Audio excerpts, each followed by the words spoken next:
Hey everybody, this is Ryan and Angela from LostInReviews.com, and we just got back from seeing the Rite. And it was wrong. Real wrong.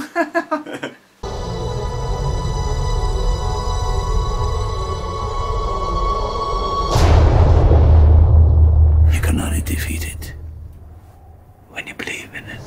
Okay, the Rite is the newest religious scare tactic film. Exorcism film. Yeah, that's really what they're playing as, is an exorcism film starring Anthony Hopkins, which we haven't seen him in anything for a while. Wolfman. Oh yeah, that was last year, I guess, so And yeah. he was just recently in a Woody Allen film. So I guess maybe he does maybe one film a year. Or two. One and then like a little one. Okay, moving on. He was good. Let's just talk about him for a second, okay? Because he was impressive. Yeah, I like it when Anthony Hopkins gets a chance to really kind of go for it. Like, I really dug him in Wolfman because he just gets to do whatever he wants.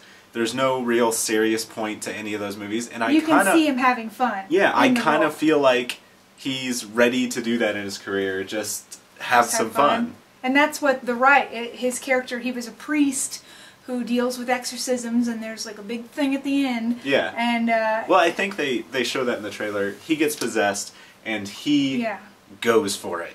He goes all out. Yeah, it's awesome. He's really creepy and over the top. Yeah. And the makeup and special effects helped add to that to make him look like he has, veins popping out when he's really getting taken over.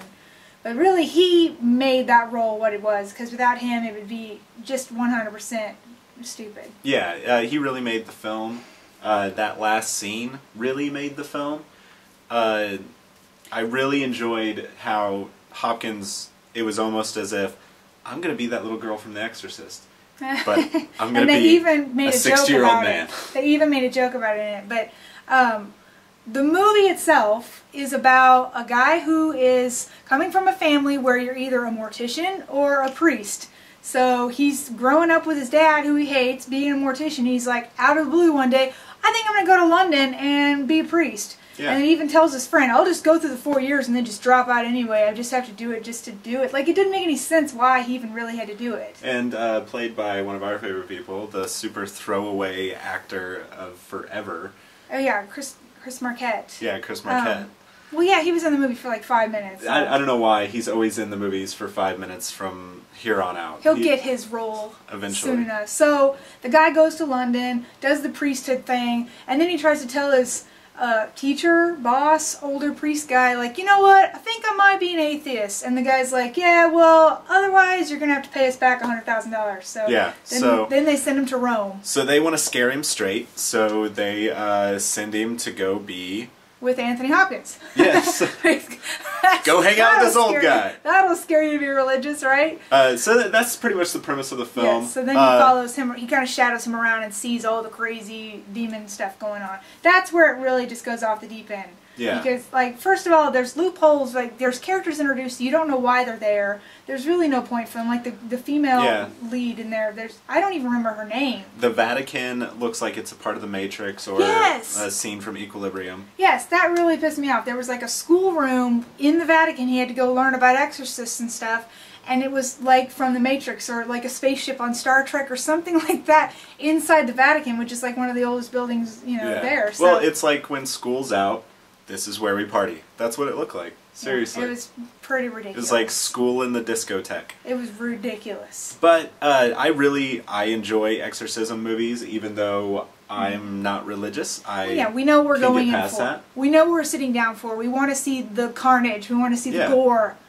And that we got, but then we also got like a deeper hidden message. It was trying to scare us like into religion. It's basically the religious people putting out a movie saying, oh, we're going to get all you atheists, and, this movie says that you're going to be possessed by the devil if you don't believe in God. And then you're like, well, I don't believe in the devil. Oh, no, they cover that too. Just because you don't believe in the devil doesn't mean you can't be possessed. Like, really?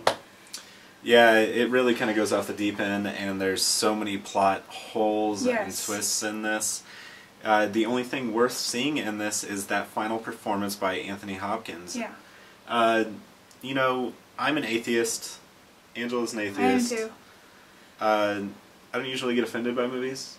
I got offended by this movie. I wasn't necessarily offended because the very first opening scene was laughable. The fact that it says based on true events or inspired by true events, and I just laughed at that. So I knew what I was getting into from that point on.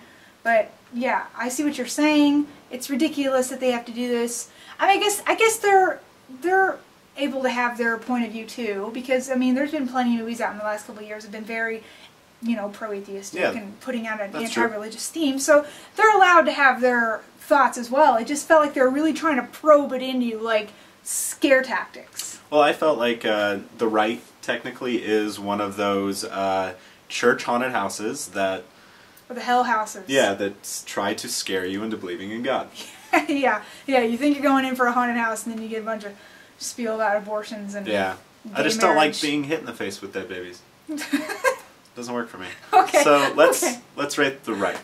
Let's rate the Rite, indeed. Okay, so this wasn't an epic fail. I wish I could give it that, but it did succeed on some minor level of telling a story. So I'm going to give it 1 can of fava beans out of 5 for its meager entertainment. And I am going to give it 1 anti-atheism pamphlet out of 5. Alright, that's it from Ryan and Angela at LostInReviews.com. Feel free to tear us up in the comments. Okay, thanks. Bye. Bye.